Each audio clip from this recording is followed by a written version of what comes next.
president's relationship with the press. Here is what he had to say about that this week. The media, much of the media, not all of it, is very, very dishonest. Honestly, it's fake news. It's fake. They make things up. And Chief Strategist Steve Bannon went much further. Quote, "The media should be embarrassed and humiliated and keep its mouth shut and just listen for a while." But Bannon wasn't finished. "The media has zero integrity, zero intelligence, and no hard work. You're the opposition party, not the Democratic Party. You're the opposition party." Kellyanne, do you understand how offensive that is? I understand how offensive it was to never be taken seriously that Donald Trump could be elected president. On great days, we were ignored. On most days, we were mocked. A lot of us reported on it fairly, and that's a different issue. No.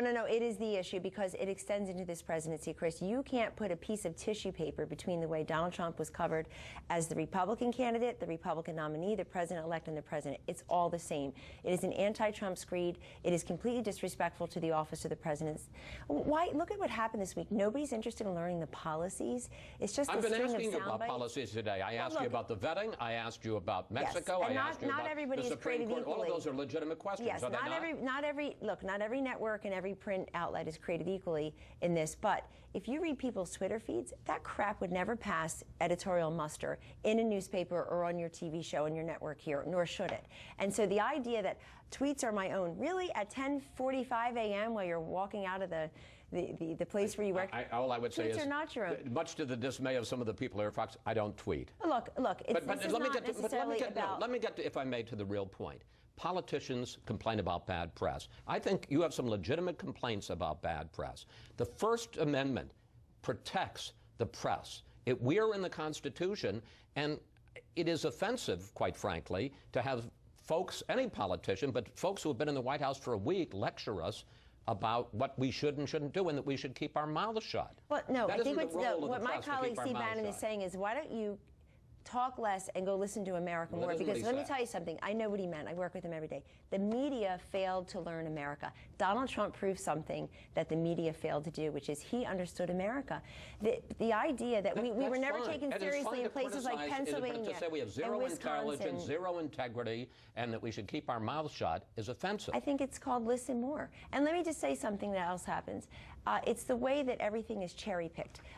Biased media coverage is easy to detect. It frankly helped us because this was such an elite rejection election where the establishment, the elites were all rejected by the voters. It turns out there are a heck of a lot more of them than us, Chris, and that's how we won.